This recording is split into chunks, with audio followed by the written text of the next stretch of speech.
Et pour finir ce cycle, donc, Gilles Tassery, donc, qui est le dirigeant de la société Identique, largement évoqué tout à l'heure par Corinne Grapton, qui va nous parler de la synchronisation en temps réel des flux physiques et des flux informatiques, et ajouter la preuve par l'image.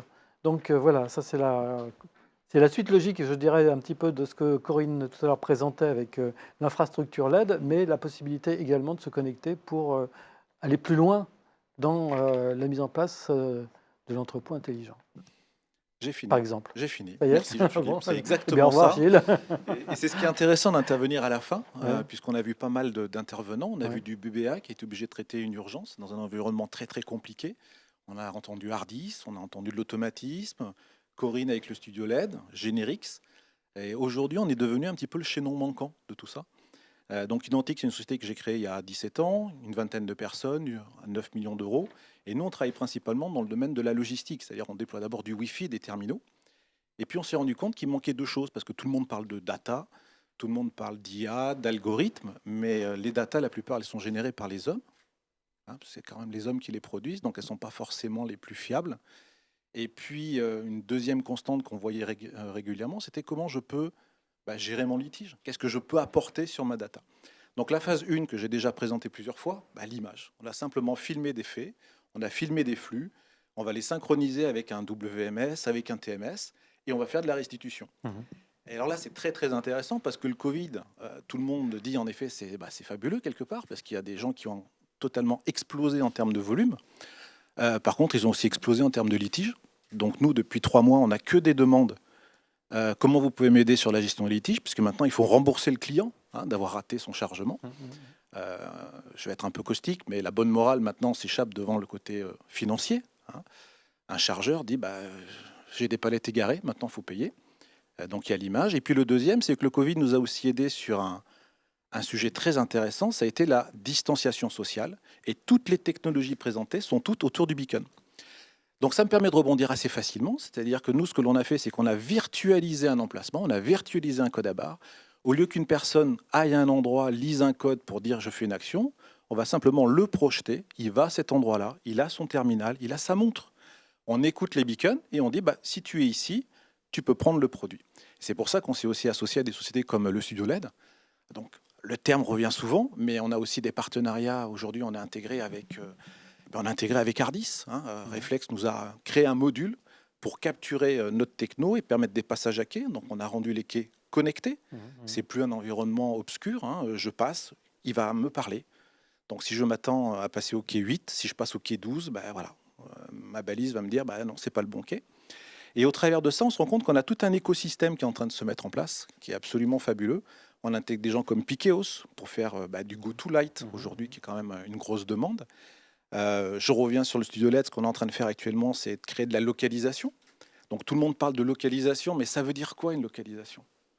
Si à un moment j'ai pris un produit et je l'ai posé, c'est bien, mais si je n'ai pas l'information comme quoi je l'ai lu quand je l'ai posé, j'ai juste un flux. Mhm. Donc si on commence à le coupler avec les images, si on récupère la température, si on va se greffer sur l'automatisme, j'en parlais tout à l'heure, en disant l'automatisme, on a une information très intéressante que personne n'a la plupart du temps.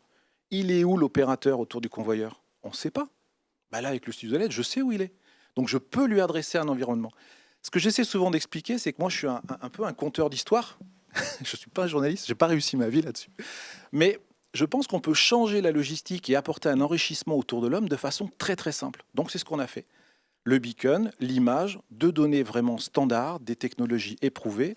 Et aujourd'hui, on rencontre un succès énorme sur cette Qu'est-ce que rentrée. ça apporte précisément, l'image, dans un process logistique, de capter l'image? En quelques mots? Alors c'est difficile en quelques mots Oui. avec moi. L'image, c'est pour la première fois un opérateur ou un superviseur peut voir son flux. Si on me dit, ce produit, il a été mis sur cette palette et cette palette dans le camion, vous, en tant que client, vous appelez, vous dites, moi je suis désolé, ou le produit je ne l'ai pas, ou il est abîmé. Comment on peut remontrer l'information? Oui, il a été lu, j'ai en effet une information code à barre, mais j'ai rien de plus. Donc la donnée, pour moi, est devenue aveugle. Or, on est dans un monde d'images. Je crois que vous avez un projet Mhm. autour de Mhm. la bande dessinée qui corrobore un peu ça. On veut montrer aux gens les choses simples.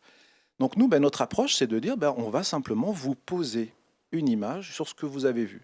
On peut savoir si les gens ont un environnement de travail qui est correct. On peut savoir, par exemple, aujourd'hui, on embarque nos PDA sur les Fenwick. On fait carrément de la prise d'image sur la préparation de commandes. Et comme ça, je peux valider et avoir une histoire de ma logistique en temps réel ou en temps différé.